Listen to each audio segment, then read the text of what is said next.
என் அன்பு சகோதர சகோதரிகளே, ஆண்டவராக இயேசு கிறிஸ்துவின் ஈடு இணையற்ற நாமத்தில் உங்களை அன்போடு வாழ்த்துகிறேன். மீண்டுமாக இந்த நிகழ்ச்சியின் மூலமாக நானும் அன்பு சகோதரன் வெங்கடேசன் அவர்களும் உங்களை சந்திப்பதிலே மிகுந்த மகிழ்ச்சி அடைகிறோம். ஒவ்வொரு வாரமும் கிறிஸ்தவம் ஒரு இனிய அனுபவம் என்ற இந்த நிகழ்ச்சியானது நம்முடைய வாழ்க்கையில் இனிமையான அனுபவங்களை கொடுத்து வருகிறது. வேதத்தில் ஒரு அற்புதமான ஒரு வசனம் ஒன்று உண்டு. கர்த்தர் நல்லவர் என்பதை ருசித்து பாருங்கள். நிறைய பேர் இயேசுவை ருசிக்கிறதுக்கு பதிலாக இயேசு கிறிஸ்து கடவுள்னு பைபிளில் சொல்லியிருக்காரா, பைபிள் அப்படி இருக்கா இப்படி இருக்கா, அதை பார்த்து படித்து ஏதோ ஒன்றை நான் புரிந்து கொள்ள வேண்டும் அல்லது கற்றுக்கொள்ள வேண்டும் என்ற அனுபவத்தை விட சிறந்த அனுபவம் இயேசுவை என் வாழ்க்கையில் பர்சனல் லைஃப்பில் என்னுடைய எக்ஸ்பீரியன்ஸில் கொண்டு வர பாருங்கள். என்னுடைய வாழ்க்கையில் அவரை நான் அனுபவிக்கிறேன் பாருங்களேன், அதுதான் உண்மையான அனுபவம். ஆனாலும் கூட அநேகர் இயேசு கிறிஸ்துவை குறித்து, விசுவாசத்தை குறித்து, வேதத்தை குறித்து பல கேள்விகள் எழுப்புகிறதுனாலே பதில் சொல்ல வேண்டிய கட்டாயத்தில், கடமையில் நாங்கள் இருக்கிறோம். எனவே தான் கிறிஸ்தவம் ஒரு இனிய அனுபவம் என்ற நிகழ்ச்சியை ஜபத்தோடு வழங்கி வருகிறோம். நிகழ்ச்சிக்கு போவோம். இந்த நாளின் நிகழ்ச்சி உங்களுக்கு ஆசீர்வாதமாக இருக்கும். கர்த்தருக்கு மகிமை உண்டாகட்டும். வாழ்த்துக்கள். போன வாரம் ரொம்ப அற்புதமான ஒரு நிகழ்ச்சினே.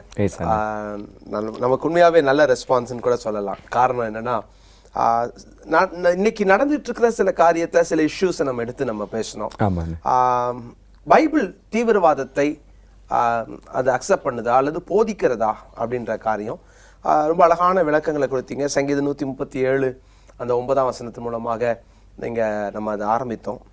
அது நீங்க ரொம்ப நல்லா அழகாக கரெக்டாக சொன்னீங்க. நம்ம இயேசு கிறிஸ்து அதை சொல்லலை, அது அவங்க பாடுற அந்த பாடல். ஆனால் ஆவியானவர் தான் அதை வேதத்தில் எழுதுறாரு அப்படின்றது நம்ம ஆனால் முடிக்கல. அதனால தொடர்ந்து நம்ம அதை பேசினா நல்லா இருக்கும். அதான் பழைய ஏற்பாட்டின்படி நம்ம குறிப்பாக சொன்னோம். பழைய ஏற்பாடுலையும் நிறைய சில கிறிஸ்தவர்கள் கூட நினைக்கக்கூடிய ஒரு விஷயம் என்னென்னா, பழைய ஏற்பாட்டுடைய கடவுளும் புதிய ஏற்பாட்டுடைய கடவுள் ரொம்ப இரக்கம் உள்ளவர். பழைய ஏற்பாட்டில் கொஞ்சம் ஆண்டவர் ரொம்ப ஸ்ட்ரிக்டாக இருக்கார் போல கண்டிப்பாக அப்படிங்கிற மாதிரி தோற்றம் உண்டாகும். ஆண்டவர் பாவத்தை குறித்து எல்லா காலத்திலும் ஸ்ட்ரிக்டாக தான் இருக்கிறார், நீதி உள்ளவராக தான் இருக்கிறார். ஏதோ புதிய ஏற்பாட்டில் என்ன வேணால் நீ செஞ்சுக்கலாம், உன்னை நான் மன்னிப்பேன் அப்படிங்கிற அடிப்படையில் இல்லை. புதிய ஏற்பாட்டிலும் ஆண்டவர் அவருடைய கட்டளைக்கு கீழ்ப்படியலைன்னா, பழைய ஏற்பாட்டில் எவ்வளவு கண்டிப்பானவராக, எவ்வளவு ஒரு நீதி உள்ளவராக, நியாயம் செய்கிறவராக இருக்கிறாரோ அதே தெய்வத்தை தான் நம்ம புதிய ஏற்பாட்டிலையும் பார்க்குறோம். கண்டிப்பாக அவருக்கு விரோதமாக, அவர் விரும்பாத பாவங்களெல்லாம் நம்ம ஈடுபடும்போது, அவருக்கு பிரியமில்லாத காரியங்கள் ஈடுபடும்போது நிச்சயமாக நியாயத்தீர்ப்பு எல்லா பக்கமும் ஒன்று தான். ஆனால் அதை கொடுக்கக்கூடிய முறைகளில் தான் சில வித்தியாசங்கள் இருக்குது. அப்போது பழைய ஏற்பாட்டை பொறுத்த வரைக்கும் அது அந்தந்த காலகட்டங்களில் சில குறிப்பிட்ட இனங்களுக்கு, குறிப்பிட்ட நோக்கங்களுக்காக சில விஷயங்களை கடவுள் கட்டளை கொடுத்திருந்தார். ஆனால் புதிய ஏற்பாட்டில் வரும்பொழுது, புதிய ஏற்பாட்டில் இயேசு கிறிஸ்து மூலமாக முழு உலகத்துக்கும் ஒரு நிவாரணமாக இயேசு கிறிஸ்து இந்த பூமிக்கு வந்தபடினால அவர் மூலமாக முழு உலகத்துக்கும், முழு மனுகுலத்துக்குமான ஒரு சட்டம் உருவாக்கப்பட வேண்டும். அது இதுவரைக்கும் வருகிற சட்டத்தை காட்டிலும், ஏன்னா கடவுள் 2000 வருஷம் முன்பாக இந்த பூமியில் வந்த பொழுது இந்த பூமியினுடைய நடைமுறை காரியங்கள், இந்த பூமியில் இருந்த அரசியல் விஷயங்கள், அங்கிருந்த சமூக அமைப்புகள் எல்லாம் வேறு. அதற்கும் 2000-4000 வருஷத்துக்கு முன்பாக இருந்த சமூக அமைப்புகள் வேறு. இன்றைக்கு இருக்கிற சமுதாய கட்டுப்பாடுகள், அமைப்புகள் என்பது வேறு.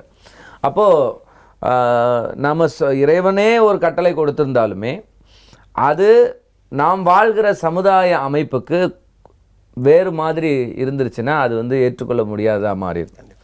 அப்போது பைபிள் என்ன சொல்லுதுன்னா, தனி மனித ஒழுக்கத்தை இயேசு கிறிஸ்து வலியுறுத்துவதை தான் நம்ம புதிய ஏற்பாட்டில் நம்ம பார்க்கணும். அவர் அதை வாழ்ந்து காண்பிச்சார். அதுதான். அப்போ ஒவ்வொரு தனி மனிதனும் தான் ஒரு சமுதாயமாக மாறுகிறான். அப்போ இயேசு காட்டுகிற சமுதாயமாக, இயேசு கிறிஸ்து காட்டுகிற ஒரு தனி மனிதனாக வாழும் பொழுது, அது சமுதாயமாக மாறும் பொழுது, அது ஒரு நாடாக மாறும் பொழுது, நிச்சயமாகவே அது ஒரு பெரிய உலகத்துக்கு ஒளி கொடுக்கிற ஒரு நாடாகத்தான் இருக்கும் அப்படிங்கிறத நம்ம பார்க்குறோம். உதாரணத்துக்கு நம்ம நிறைய விஷயங்களை நம்ம சொல்ல முடியும். இன்றைக்கி நம்ம நாட்களில் நடந்து கொண்டிருக்கிற ஒரு விஷயத்தை நான் சொல்லுகிறது ரொம்ப நன்றாக இருக்கும்னு நான் நினைக்கிறேன். வட இந்திய தேசங்களில் பீகார் பகுதியில் மால்டோ அப்படிங்கிற ஒரு இன மக்கள் இருக்கிறாங்க. இந்த மக்கள் கூட்டம் பார்த்திங்கன்னா ஒரு காலத்தில் இவர்கள் மலை பகுதியில் வசிக்கக்கூடியவர்கள். அந்த மலைப்பகுதியில் இருக்கிறபடினாலே அவர்கள் மலைக்கு கீழே இருக்கிற ஒரு இன மக்களிடம் பார்த்திங்கன்னா அவர்கள் கொள்ளையடிப்பது தான் அவங்களுடைய வாடிக்கையான வேலை. கொள்ளையடிப்பாங்க, அவங்க மலைக்கு போயிடுவாங்க. அவங்க எங்கே இருக்காங்க யாரும் கண்டுபிடிக்க முடியலை. மலைப்பகுதியிலே வாழ்ந்து வந்தவங்க. அவங்களுக்கு எந்த விதமான மருத்துவ வசதிகளோ எதுவுமே இல்லாமல் பல்வேறு விதமான வியாதிகள்னால அந்த இனம் பார்த்திங்கன்னா சிறுக சிறுக அழிந்து கடைசியில் பார்த்திங்கன்னா மொத்த மக்கள் தொகை அவங்க 1 லட்சம் பேர் ஆகிட்டாங்க. பல லட்சமாக இருந்த மக்கள் தொகையில் அவர்கள் 1 லட்சம் மக்கள் தொகையாக மாறிட்டாங்க. ஆனாலும் அவர்களுடைய தொழில் என்ன அப்படின்னா கொள்ளடிக்கிறது. கீழே இருக்கிற தங்களுடைய மலைக்கு கீழே இருக்கிற மக்கள் இனமான இன்னொரு மக்கள் இனத்துக்கிட்ட இருந்து கொள்ளையடிப்பது தான் அவங்களுடைய தொழிலாக இருந்தது. ஆனால் இயேசு கிறிஸ்துவுடைய சுவிசேஷத்தினுடைய ஒளி அந்த மக்களுக்குள்ளாக கடந்து சென்றது. அந்த கடந்து சென்றதனுடைய விளைவாக அவருடைய வாழ்க்கை தரம் மாறினது, அவருடைய சமுதாய அமைப்பு மாறினது, அவருடைய பாலியல் ஒழுக்கங்கள் அங்கே கூடினதை பார்க்குறோம். பிற்காலத்தில் இன்னைக்கு கிட்டத்தட்ட ஏறக்குறைய 50% அதிகமானவர்கள் அந்த பழங்குடி மக்கள் வந்து இன்றைக்கு இயேசு கிறிஸ்துவை ஏற்றுக்கொண்டவர்களாக இருக்கிறார்கள், இயேசு கிறிஸ்துவுடைய பிள்ளைகளாக இருக்கிறாங்க. நடந்தது என்ன? அவர்கள் மனம் திரும்பினவர்களாக மாறி இருக்கிறாங்க. அந்த அவருடைய பழைய வாழ்க்கை மாறி இருக்கிறது, அவருடைய பழைய நிலை மாறி இருக்கிறது. அவருடைய நிலை மாற்றத்தினாலே மலைக்கு மேலிருந்து வருகிற ஒரு கூட்டம் எங்களை கொள்ளையடிக்குமே என்று சொல்லி காத்திருந்த கூட்டத்துக்கு ஒரு பெரிய ஏமாற்றம். ஏனென்றால் அவர்கள் வரவில்லை. ஏனென்றால் அவர்கள் இயேசுவை ஏற்றுக்கொண்டார்கள் என்கிற செய்தி கீழே இருக்கிற இனத்துக்கு வருகிறது. அப்போ என்னடா நம்மை கொள்ளையடிக்கக்கூடிய ஒரு இனம் இன்னைக்கு வரலையே அப்படின்னு சொல்லிட்டு கீழே இருக்கிற மக்கள் அதை விசாரிக்கிறார்கள். அது பிற்காலத்தில் பார்த்தீங்கன்னா அதுலேயும் இன்றைக்கு ஏறக்குறைய 50,000க்கும் அதிகமான அந்த இன மக்கள் அந்த மலைக்கு கீழ் வாழ்கிற இன மக்கள் பார்த்தீங்கன்னா இயேசுவை ஏற்றுக்கொண்டவர்களாக இருக்கிறாங்க. எதனால் அப்படின்னா மேலே மலைக்கு மேலே இருந்து எங்களை வந்து கொள்ளையடிக்கக்கூடியவர்கள் ஏதோ ஒரு காரணத்தினால் மனமாற்றம் அடைந்திருக்கிறார்கள். அது என்ன என்று சொல்லி அவங்க கேட்கும்போது இயேசுவே அவர்கள் சொந்த ரட்சகராக ஏற்றுக்கொண்டார்கள். வாழ்க்கை மாற்றம், அவருடைய வாழ்க்கை மாறினதை பார்க்கிறோம். அன்பானவர்களாக, நேசிக்கக்கூடியவர்களாக, தம்மோடு கூட இருக்கிற மற்றவர்களே நேசிக்கக்கூடியவர்களாக மாறி இருக்கிறாங்க. இதுதான் இனி அனுபவம். அதுதான் வாழ்க்கை மாற்றம். அதுதான் நான் வந்து ஒரு காலத்துல நிறைய சாட்சிகளை நான் கேட்டிருக்கோம். நான் ஒரு காலத்துல கொலைகாரனாக இருந்தேன், போதை மருந்து கடத்துவனாக இருந்திருக்கிறேன். ஆனால் இயேசுவை ஏற்றுக்கொண்ட பிறகு என்னுடைய வாழ்க்கை மாறினது. நான் இன்றைக்கு அனாதை இல்லங்கள் வைத்து நடத்தி கொண்டிருக்கிறேன், ஜனங்களை காத்து கொண்டிருக்கிறேன், அநேக அனாதைகளுக்கு நான் வந்து உணவளித்துக் கொண்டிருக்கிறேன். என்னுடைய வாழ்க்கை மாறிவிட்டது. என்ன காரணம்? இயேசு கிறிஸ்து எனக்குள்ளாக வந்தார், என்னுடைய வாழ்க்கையை மாற்றினார், எனக்கு கற்றுக் கொடுத்திருக்கிறார். என்ன? நீ மற்றவனை நேசிக்க வேண்டும். அப்ப இயேசு என்ன கற்றுக் கொடுக்கிறாருன்னா அன்பை போதிக்கிற ஒரு தெய்வம் அப்படிங்கிறத நம்ம பார்க்கிறோம். அன்புனாலே இயேசுவை காண்பிக்கக்கூடிய ஒரு சூழ்நிலை இன்னைக்கு எப்படி வந்துச்சு? அது தானா வரக்கூடியதா?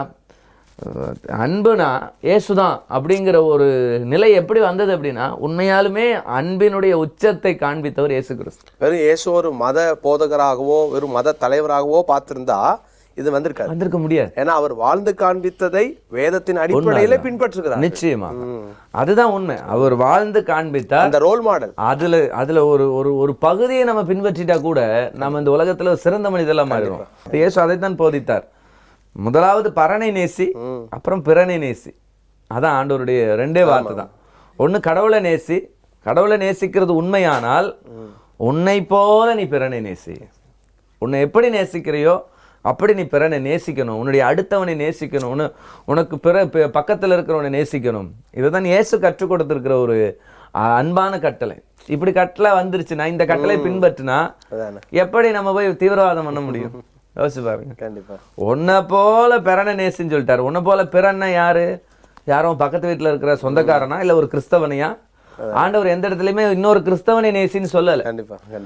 இன்னொரு கிறிஸ்தவனுக்கு மட்டுமே நீ போய் சொல்லு அப்படின்னு இயேசு சொல்லல. அது மாதிரி பிற மதத்தினரை நீ வந்து நண்பராக்கி கொள்ளாதேன்னு இயேசு சொல்லல. நீ அவனை மற்ற மதத்துக்காரங்க இருக்காங்க அவங்க கூட சேராத, அவங்கள நண்பனாக்கி கொள்ளாதே, அவர்களுடைய தவறான பழக்கங்களை செய்யாதேன்னு சொல்லியிருக்கிறார். ஆண்டவர் சொல்லும்போது சொல்லிருக்கார் மற்றவர்களுடைய தவறான கொள்கைகளை, தவறான பழக்க வழக்கங்களை செய்ய வேண்டாம், ஆனால் மற்றவங்களை நேசிக்கணும், மற்றவங்களோட நம்ம வந்து அன்பு கூறணும், அடுத்தவங்களை நம்ம நேசிக்கணும். ஆண்டவருடைய ஒரு அழகான ஓமை குட் சமாரிட்டன், நல்ல சமாரியன் அப்படிங்கிற ஒரு ஓமை நமக்கு தெரியும். உலகத்துல வந்து யாராவது ஒரு நல்ல மனிதர் சேவை செய்கிறவரை பார்த்துட்டா உலகமே அவரை பார்த்து சொல்லும் குட் சமாரிட்டன் அப்படின்னு சொல்லுவாங்க. இது ஆமா. எப்படி வந்தது குட் சமாரிட்டன்? யாரு? பைபிள்ல இயேசு சொன்னதான ஒரு ஓமை, இயேசு கிறிஸ்து சொன்னதான ஒரு அழகான ஓமை. அதில் அவர் என்ன சொல்லுகிறார்? அந்த ரோட்ல போகும்போது ஒருத்தன் வீழ்ந்து கிடக்கிறான், அவனுக்காக தன்னுடைய நேரத்தை தன்னுடைய பணத்தை செலவு செய்த ஒரு மனிதனை குறித்து தான் சொல்லுகிறார். அவன் தான் நல்ல சமாரியன் என்று சொல்லி இயேசு சொல்லுகிறார். அவன் தன்னுடைய இனத்தானா என்று சொல்லி பார்க்கவில்லை, தன்னுடைய மொழி பேசுகிறவனா என்று சொல்லி பார்க்கவில்லை, தனக்கு சொந்தமானவனா என்று சொல்லி பார்க்கவில்லை. ரோட்டிலே அவன் குற்றூராய் கடந்து கொண்டிருக்கிறான் ஒரு மனிதன். அவனுக்கு எந்த ஒரு இணைப்பும் இல்லாத ஒருவன் உதவி செய்கிறான். இதுதான் இயேசு கற்றுக் கொடுக்கிற ஒரு அன்பின் ஐக்கியம். அப்ப இதைத்தான் இயேசு கிறிஸ்து கற்றுக் கொடுக்கிறார். ஏதோ எல்லா மதங்களும் ஒரே காரியத்தை தான் சொல்லுது, எல்லா மதமும் ஒன்று சொல்லல. இயேசு சொல்லுகிறதில் இணையான ஒன்று வேற எதுவுமே இருக்க முடியாது. சில நம்ம படிச்சிருக்கோம், சில இடத்துலலாம் சில அவங்களுடைய தலைவர்கள்லாம் சொல்லிருக்காங்க, அவங்க சபிச்சா நீயும் சபிச்சுட்டு போ. உண்மைதான். நிறைய மதங்கள் என்னன்னா எது வரைக்கும் லிமிட்டேஷன்னா, உனக்கு அவன் வந்து தீமை செய்யாத வரைக்கும் நீ அவனுக்கு தீமை செய்யாத, உனக்கு அவன் தீமை செஞ்சா நீ திருப்பி தீமை செய். இப்படிதான் கற்றுக் கொடுத்துருக்காங்க. இதுதான் வந்து மதங்கள் கற்றுக் கொடுக்கிற இது. உனக்கு அவன் உன்னை அடிச்சானே நீ திருப்பி அடி, உன்னை மோசம் போக்குனானே நீ மோசம் போக்கு, உங்க வீட்டுல திருடா நீ அவன் வீட்டுல திருடு. அதாவது அவங்க வரம்பு மீறினா நீ வரம்பு மீறு அப்படின்னு என்ன அர்த்தம்? உன் வீட்டுல அவன் திருடுனா நீ அவன் வீட்டுல போய் திருடு. இது எப்படி அது ஒரு நல்ல கொள்கையாக இருக்க முடியும் என்று சொல்லி அவன் தெரியல. அப்ப வேதம் எனக்கு நமக்கு என்ன சொல்லுதுன்னா, அப்படி சொல்லி கொடுக்கல. உனக்கு உங்ககிட்ட அவன் வரம்பு மீறினால் அதுக்கு முறையாக முறையீடு, சரியான இடத்துல முறையீடு, எங்க போய் அதான் கற்றுக் கொடுத்துருக்கு. ஒரு அரசாங்கத்துக்கிட்ட தான் முறையிடணும், நீயா போய் எதுவும் செஞ்சிடக்கூடாது. நம்ம வந்து இதே ஒரு ஏழையா இருந்தானா நீ அவங்களுக்கு திரும்ப கொடுக்கலாம், அவங்க தெரியாம செஞ்சிருக்கலாம், எனக்குரியதுன்றார். அதுதான் உண்மை. அப்ப ஒருத்தன் நம்மளை வந்து அடிக்கவே செஞ்சுட்டான், அல்லது நமக்கு வந்து ஒரு இழப்பை, பொருளாதார இழப்பை கொடுத்து விட்டான் என்று சொன்னால் நம்ம வந்து நியாயமான முறையில் கேட்கலாம். அது அரசாங்கத்தில் போய் முறையிடலாம், கேட்கலாம். அதில் எந்த தவறும் கிடையாது, வேதம் நமக்கு கற்றுக் கொடுக்குது.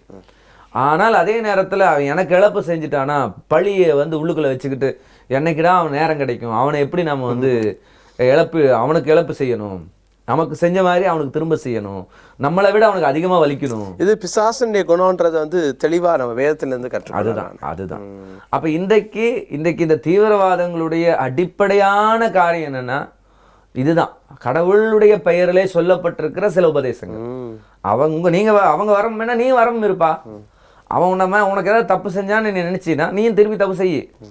அப்ப என்னன்னா, இயற்கையாகவே அவர்களுக்குள்ளாகவே யாராவது ஒருவர் எதையோ ஒன்று செய்து அது இவர்களுக்கு பாதித்து விட்டால் என்ன நினைச்சுக்கிறாங்க, அவன் எனக்கு தான் எதிராக செஞ்சுட்டான் அதனால அவனை பழி வாங்கணும், எனக்கு எங்கால ஒருத்தனை கொன்னுட்டான் அதனால அவனை 2 பேரையாவது கொல்லணும். அப்ப இந்த வெறி, இந்த பழி வாங்குதலுக்கான எண்ணங்கள், இந்த சிந்தைகளை கொடுக்கக்கூடிய இறைவனுடைய வார்த்தைகள் தான் நம்மை தவறாக நடத்தி கொண்டிருக்கிறது. அப்ப இறைவனின் வார்த்தை என்று சொல்லி நம்ம நம்பிக்கொண்டிருக்கிறவை. அப்ப கடவுளுடைய அன்பு, கடவுளுடைய வார்த்தை என்னவா இருக்க முடியும்? இயேசு கிறிஸ்து சொன்னதான் இருக்க முடியும். அவருடைய போதனை மட்டும்தான் தேவனிடத்திலிருந்து வந்த வார்த்தை என்பதை நிரூபிக்கக்கூடிய நிரூபணமாக இருக்கிறது. அதுதான் மனிதனுக்கு சமாதானத்தை கொடுக்கக்கூடியதாக இருக்கிறது. உடனே சொல்லுவாங்க, நீங்க இப்படி எல்லாம் சொல்றீங்க, பைபிள்ல இயேசு சொல்றாரு நான் பட்டயத்தை அனுப்ப வந்தேன்னு சொல்றாரு. 2 வசனங்கள். ஒரு வசனம் சொல்லப்பட்டது நான் சமாதானத்தை அல்ல பட்டயத்தையே அனுப்ப வந்தேன் அப்படின்னு பைபிள்ல ஒரு வசனம் இருக்குங்களே. அப்போ இயேசு பட்டயத்தை தான் அனுப்ப வந்திருக்கிறாரு. உடனே இன்னொரு வசனத்தை மிங்கிள் பண்ணுவாங்க, நீங்கள் வஸ்திரத்தை விட்ட உங்க ட்ரெஸ்ஸை வித்தாது கத்தியை வாங்கிக்கன்னு சொல்லிட்டாங்க. இதை வந்து நம்ம விளக்கி இருக்கோம். பட் இந்த பட்டயம் என்பது இந்த தீவிரவாதத்தோடு இணைந்து வருவதனால நம்ம இதுக்கு விளக்கம் சொல்லிடுறது நல்லதா இருக்கும் அப்படின்னு நான் நினைக்கிறேன். பைபிளை பொறுத்த வரைக்கும் எல்லா இடத்திலும் ஒரு வார்த்தை என்பது நேரடி பொருளில் பயன்படுத்தப்படலை. இப்போ உங்கள் வஸ்திரத்தை விற்றாகலும் பட்டயத்தை வாங்கி கொள்ளுங்கள்னு சொன்ன இடத்துல இயேசு சொன்ன பட்டயம் என்பது கத்தி தான். அதில் எந்த மாற்றம் இல்லை. அது பர்டிகுலராக தன்னுடைய சீஷர்கள்ட்ட சொன்ன வார்த்தை. அதிலும் அந்த இடத்துலயே வந்து திரும்ப பதில் வருகிறது. அங்கே இருக்கிற சீடர்கள் சொன்னா எங்கள்கிட்ட 2 கத்தி இருக்கிறது அப்படின்னு சொன்ன போதும் அப்படிங்கிறார். 12 பேர் அங்கே இருக்கிறார்கள் அவரோடு கூட, ஆனால் 2 கத்தி போதும் என்கிறார். அப்போ அங்கே கீழேயே அந்த வசனம் சொல்லப்படுகிறது, இவர் அக்கிரமக்காரர்களில் ஒருவராக எண்ணப்படும்படியாக இப்படி சொன்னார். நிறைவேறணும், அந்த வார்த்தை நிறைவேறணும். அப்போ அக்கிரமக்காரர்கள் எப்படி இது பண்ணுவாங்க, வெப்பன்ஸ் வச்சிருக்கணும். அதுக்கு மட்டும்தான் அவர்கள் அந்த கத்தியை பயன்படுத்தினார்கள் என்பதை அறியலாம்.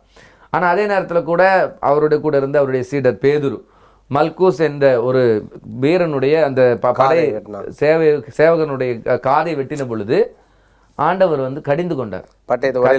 கத்தியை தூக்குனா கத்தியில தான் சாவு, உனக்கு கத்தியை தூக்குனா கத்தியில தான் சாவு. இது 2000 வருஷத்துக்கு முன்னாடி இயேசு போதித்த போதனை, அது அப்புறமா நடந்துட்டு இருக்கு. அதுதான், கத்தியை தூக்குனா உனக்கு கத்தியில தான் மரணம். உன்னுடைய மரணம் வந்து நிம்மதியா நீ சாக மாட்ட, சீரழிஞ்சு சின்னாபின்னப்பட்டு தான் நீ சாவ அப்படிங்கிறது கடவுள் அன்றைக்கே தெளிவுபடுத்தினார். வன்முறை ஒரு வன்முறைக்கு இன்னொரு வன்முறை தீர்வு அல்ல. நம்ம சரித்திரத்துல அது பார்க்கிறோம். அதுதான் வேதம் நமக்கு சொல்லுது. ஒரு வன்முறைக்கு இன்னொரு வன்முறை அல்ல தீர்வு. கண்டிப்பா. ஒரு வன்முறை நடைபெற்று விட்டது, நான் திரும்ப அவனுக்கு வன்முறை செய்வேன் அப்படின்றது ஒரு தீர்வாக முடியாது. திரும்ப அவன் இன்னொரு வன்முறை பெரிதாக செய்வான். அப்ப இது மனித கொலைபாதகத்துக்கு தான் காரணமாகி விடுகிறது. அதான் வசனம் சொல்லுது, பிசாசானவன் அவன் மனுஷ கொலைபாதகனாக இருக்கிறான். சாத்தான் மனுஷ கொலைபாதகன். அவன் எப்படி தான் நரகத்துக்கு செல்லுகிறானோ அது போலவே மனிதர்களும் நரகத்துக்கு செல்ல வேண்டும் என்று சொல்லி விரும்புகிறவன். கண்டிப்பா. அதனால எப்படியாவது நரகத்தை நிரப்பிடுவோமே அப்படிங்கிற ஒரு எண்ணத்தோடு கூட அவன் எவனை வெளுங்கலாமோ என்று வகை தேடி திரிகிற சுற்றி திரிகிற சிங்கம் போல இருக்கிறான் அப்படின்னு வேதம் சொல்லு. அப்ப பிசாசுனுடைய நோக்கம் என்ன? அவன் மனுஷ கொலைபாதகன். மனிதர்களை எப்படியாகிலும் அவன் கொலை செய்ய வேண்டும். இந்த உலகத்துல அவன் மனிதர்கள் வாழக்கூடாது, நிம்மதியாக வாழக்கூடாது அப்படிங்கிறதுல அவனுடைய நோக்கம் ஒன்னே ஒண்ணுதான், மனுஷனை கொலை செய்வது. அதுதான் இன்றைக்கு இருக்கிற இந்த தீவிரவாதங்களுக்கு அடிப்படையான காரணமாக இருக்கு.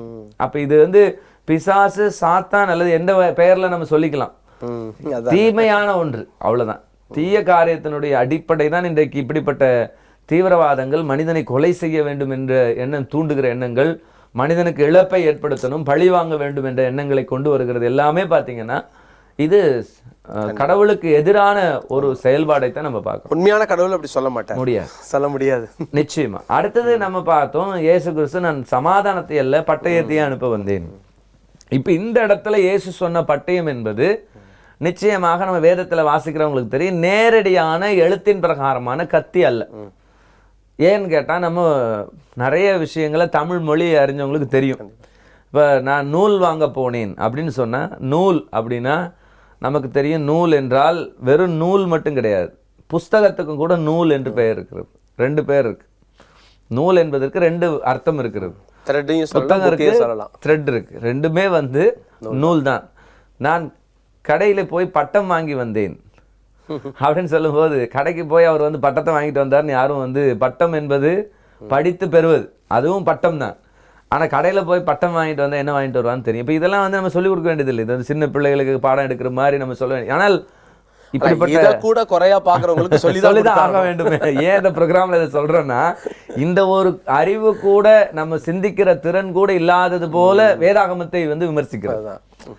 வேதாகமத்தை விமர்சிக்கிறதுக்கு இறங்கிட்டா அவங்களுக்கு அந்த சிறு பிள்ளைகளுக்குரிய அறிவு கூட இருக்கிறது கிடையாது. சிறு பிள்ளைகளை விட ஒரு கீழ்த்தரமான அறிவை கொண்டவர்களை போலத்தான் அவர்களாவது சிந்தித்து உணரக்கூடிய அறிவு இருக்கிறவர்கள். அதை விட மோசமான அறிவுள்ளவர்களாகத்தான் வேதாகமத்தை விமர்சனம் பண்ணுகிறத நம்ம பார்க்கிறோம். அப்ப பைபிள் அந்த இடத்துல என்ன சொல்லுகிறது அப்படின்னு பார்க்கும்போது, இயேசு ஏற்றுக்கொள்ளும் பொழுது ஏற்படுகிற குடும்பத்தில் ஏற்படுகிற பிரிவினைகள், இயேசு கிறிஸ்துவை ஏற்றுக்கொள்ளும் பொழுது சமுதாயத்தில் ஏற்படுகிற பிளவுகள், இயேசு கிறிஸ்துவை ஏற்றுக்கொள்ளும் பொழுது தன்னுடைய சொந்த இனங்களுக்கு மத்தியில் ஏற்படுகிற பிளவுகள். இன்றைக்கு எத்தனையோ குடும்பங்கள்ல இயேசுவை ஏற்றுக்கொண்டு அவங்க இயேசுவோட வழியில நடக்கிறேன் அப்படின்னு சொல்லும் பொழுது எத்தனையோ பிரச்சனைகள் ஏற்படுகிறத பார்க்கிறோம். அவர்கள் என்னுடைய மதத்தை விட்டு விட்டா, என்னுடைய குடும்பத்தை விட்டு விட்டா என்று சொல்லி எதிர்க்கிறார்.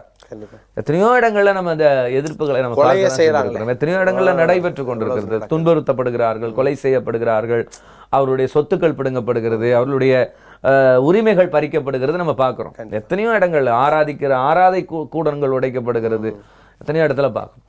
அப்ப இதுதான் அங்க வேதத்துல சொல்லப்படுகிறது. மகனுக்கும் தகப்பனுக்கு இடையிலே ஒரு பிரிவு உண்டாகும், அத்தைக்கும் மருமகளுக்கும் மாமிக்கும் இடையில ஒரு பிரிவு உண்டாகும், தாய்க்கும் மகளுக்கும் இடையில ஒரு பிரிவு. இதுதான் பட்டயம். இயேசுவை ஏற்றுக்கொள்ளும் பொழுது அவருடைய வாழ்க்கை மாற்றத்தினாலே எல்லாருமே நல்லா தானே இருக்கிறான்.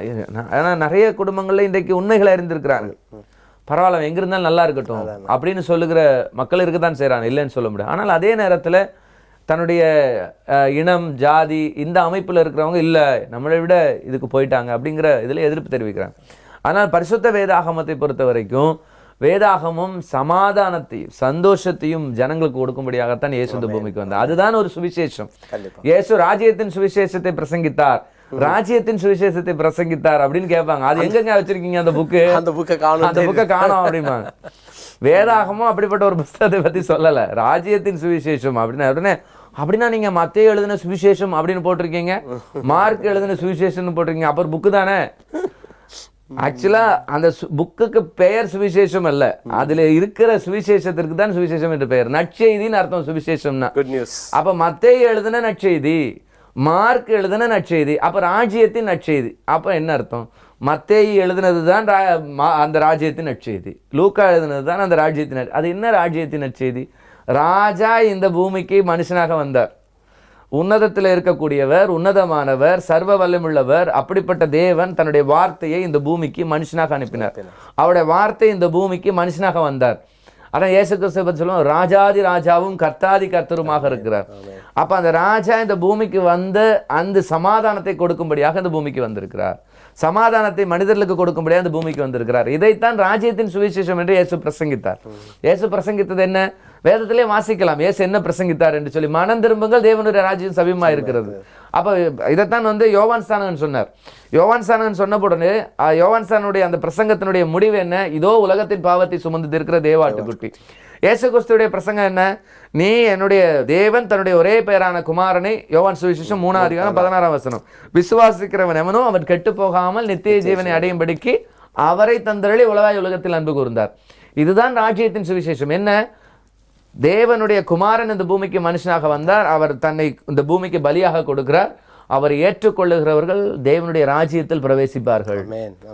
ராஜ்யத்தின் சுவிசேஷம் இன்னொரு ஒரு புக்கு கொடுத்து அந்த புக்கை பைண்டிங் பண்ணி, இந்தாப்பா ராஜ்யத்தின் சுவிசேஷம் படிப்பா அப்படின்னு சொன்ன மாதிரி, அந்த புக்கை எங்க காணோம் அப்படின்ற கேள்வி எல்லாம் பார்க்கிறோம் நம்ம. அப்ப ராஜ்யத்தின் சுவிசேஷம் என்ன? இயேசு பிரசங்கித்தார். இயேசு பிரசங்கமே இங்க இருக்குது. அதுதான் ராஜ்யத்தின் சுவிசேஷம். இயேசு பிரசங்கித்தார்னு சொன்னாங்கல்ல, இயேசு ராஜ்யத்தின் சுவிசேஷத்தை பிரசங்கித்தார். என்ன பிரசங்கித்தார்? பைபிள்ல இருக்கு. சமாதானம் பண்ணுகிறவர்கள் பாக்கியவான்கள், ராஜ்யத்தின் குட் நியூஸ். இருதயத்தில் சுத்தம் உள்ளவர்கள் பாக்கியவான்கள், சாந்த குலம் உள்ளவர்கள் பாக்கியவான்கள். இதுதான் ராஜ்யத்தின் சுவிசேஷம். இதைத்தான் இயேசு பிரசங்கித்தார். உன் கன்னத்துல இருந்தா இன்னொரு கன்னத்தை காட்டு. அதுக்கான அர்த்தம் என்ன? இதெல்லாம் நம்ம ஏற்கனவே பேசியிருக்கிறோம். அதுக்கான மீனிங் என்ன? நேரடியான அர்த்தம் என்ன? இயேசு உன்னை சபிக்கிறவர்களை நீ ஆசீர்வதினாரு. ஒருத்தன் உன்னை சபிச்சா கூட நீ திருப்பி அவனுக்கு ஆசீர்வாதத்தை தான் கொடுக்கணும். எந்த காரணத்தை கொண்டு அவனை நீ சபிக்காத அப்படின்னு கற்றுக் கொடுத்தாரு. இதுதான் இயேசுடைய அன்பு. இயேசு இந்த உலகத்துக்கு நம்மை காட்டும்படியாக சொன்ன அன்பு. அப்ப இந்த அன்பின் மார்க்கம் என்பது ஒரு உலகத்திலேயே எல்லாராலும் உண்மையாகவே பின்பற்ற முடியும் என்று சொல்லக்கூடிய ஒரு மார்க்கம். எந்த ஒரு விகல்பமும் இல்லாமல் மற்றவர்களை நேசிக்கக்கூடிய, எந்த மதத்தவர்களானாலும், எந்த ஜனங்களானாலும், எப்படிப்பட்ட மக்களானாலும் அவர்களையும் நான் நேசிக்கணும், அவர்களையும் நான் என்னுடைய சகோதரராக பாவிக்க வேண்டும், என்னுடைய இனத்தாராக நான் பாவிக்க வேண்டும் என்று சொல்லுகிறதான அந்த அன்பின் சுவிசேஷத்தை தான் நம்ம வேதாகமத்தில் பார்க்கணும். அப்ப இதுதான் ராஜ்யத்தின் சுவிசேஷம். அப்ப ஏதோ ஒரு புக்கை இயேசு கிறிஸ்து கொண்டு வந்தாரு. அந்த புக்கு உங்ககிட்ட இருக்க நிறைய பேருடைய இது சுவிசேஷம் என்கிற வார்த்தைக்கு ஆங்கிலத்துல இவாஞ்சலிக்கல் அப்படின்றோம். ஆங்கிலத்துல இவாஞ்சலியோ அப்படிங்கிறது கிரேக்கம். அப்போ இவாஞ்சலியோ அப்படிங்கிற வேர்ட்ல இருந்து இவாஞ்சலிசம் அப்படிங்கிற வார்த்தை வந்தது. பார்த்தீங்கன்னா சுவிசேஷங்கள்.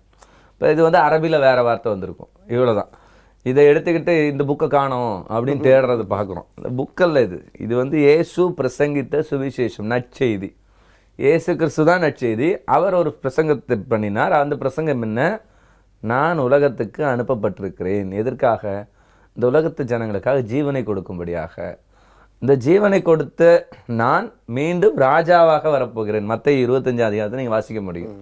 மீண்டும் ராஜாவாக வரும் பொழுது உங்களுக்கு அங்கே சுவிசேஷம் பிரசங்கிக்கப்படாது, அங்கே நியாய தீர்ப்பு உங்களுக்கு இருக்கும். அப்ப முதலாவது நான் இந்த பூமிக்கு மனுஷனாக நான் உங்களுக்காக மரிக்க போகிறேன், உங்களுக்கு ஜீவனை கொடுக்க போகிறேன். என்னிடத்துல விசுவாசம் வைக்கிறவனை நான் நித்திய ஜீவன் கொடுக்கும்படியாக கடைசி நாட்களில் உயிரோடு எழுப்ப போகிறேன். அப்போ உயிரோடு எழுப்பப்பட போகிறீர்கள். நித்திய ஜீவனுக்காக, மறுமை வெற்றிக்காக நீங்கள் நித்தியமாக வாழும்படியாக எழுப்பப்பட போகிறீர்கள். எழுப்பப்பட நீங்கள் ஆயத்தமாக இருக்க வேண்டும் என்றால் நீங்கள் இயேசுவை விசுவாசிக்க வேண்டும். தேவனுடைய குமாரனை கண்டு அவரை விசுவாசிக்கணும். அவருடைய வார்த்தையை, கடவுளுடைய வார்த்தையை நீங்க விசுவாசிக்கணும். அப்படி விசுவாசிக்கிறது தான் சுவிசேஷம். இதை விட நற்செய்தி வேற என்ன இயேசு பிரசங்கித்தார்? அப்ப இதுதான் இயேசு பிரசங்கித்தார் என்பதை வேதம் நமக்கு தெளிவாக காட்டி கொடுக்குது. இதுதான் ராஜ்யத்தின் சுவிசேஷம். ராஜா திரும்ப வரப்போகிறார். அதான் அவர் ராஜாதி ராஜாவும் கர்த்தாதி கர்த்தருமாக திரும்ப வரப்போகிறார். சாதாரண ஏதோ ஒரு தீர்க்கதரிசியாகவோ ஏதோ ஒரு மனிதனாகவோ இயேசு திரும்ப இங்க கல்யாணம் பண்ணி குழந்தை குட்டி பார்க்கறதுக்காக வரல. அவர் திரும்ப ராஜாதி ராஜாவாக வரப்போகிறார். அவர் சொல்லும் பொழுது நியாய தீர்ப்பு நாளின் அதிபதியாக வரப்போகிறார். அதான் ரொம்ப முக்கியமானது. மத்தேயு 25 தெளிவா சொல்லப்படும். சிங்காசனத்திலே வீற்றிருக்கிற ராஜாவாக அவர் வரப்போகிறார்.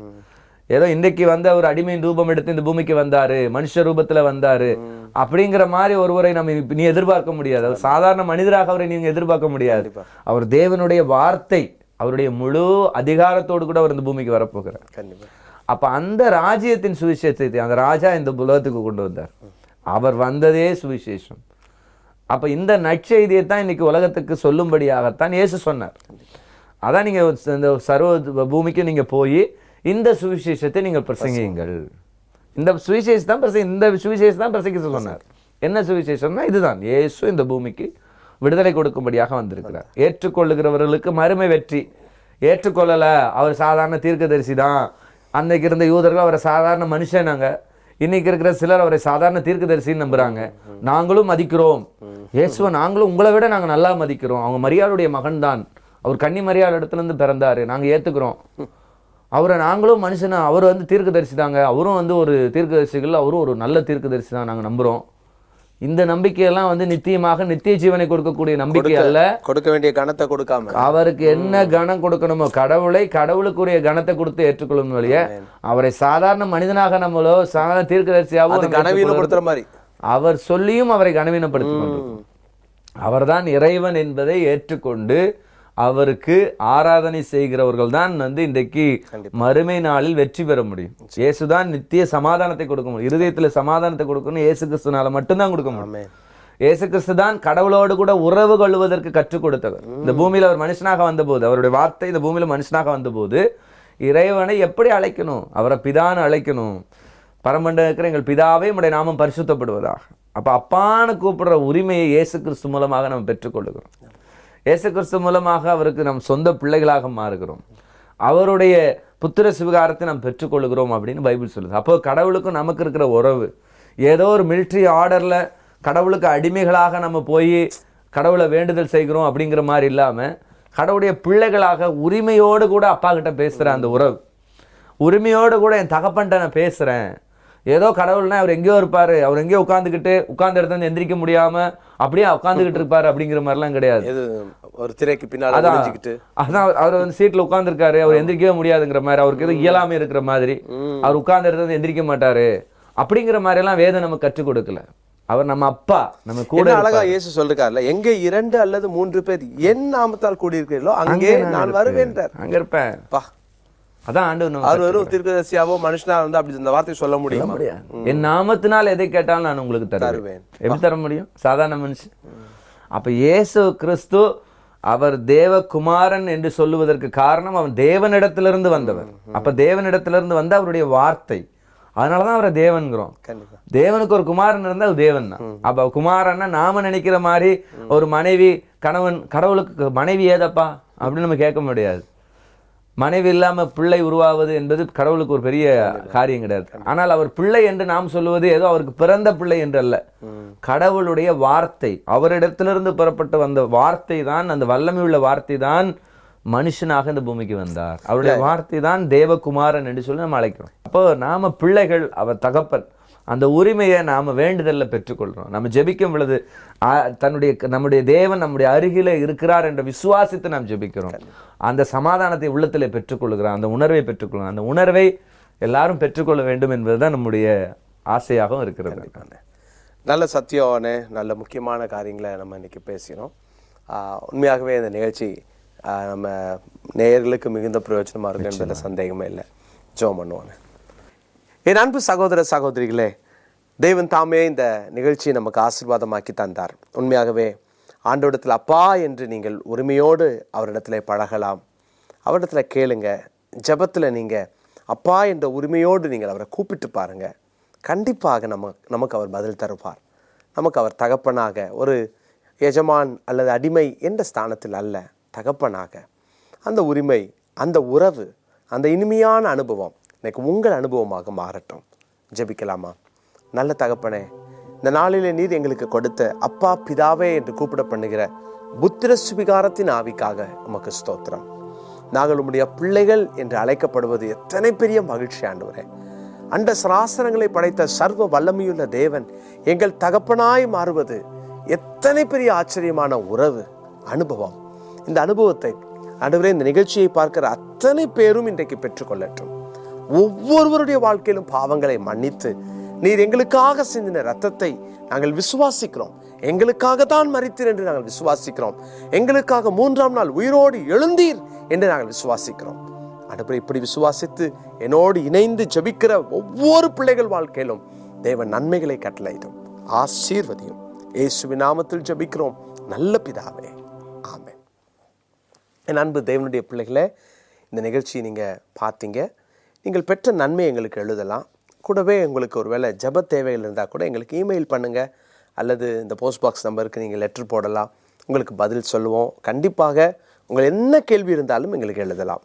பைபிள் இலவசமாக தேவைப்பட்டால் கிறிஸ்தவர் அல்லாதவர்களுக்கு இலவச வேத புத்தகத்தை நாங்கள் கொடுக்குறோம்.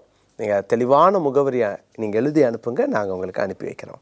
கர்த்தர் உங்களை ஆசீர்வதிப்பார். மீண்டும் அடுத்த வாரம் இன்னொரு நிகழ்ச்சியில் உங்களை சந்திக்கிறோம். ஆமென். நீங்கள் தொடர்பு கொள்ள வேண்டிய முகவரி post box number 6969 Alwar Thirunagar, Chennai 87.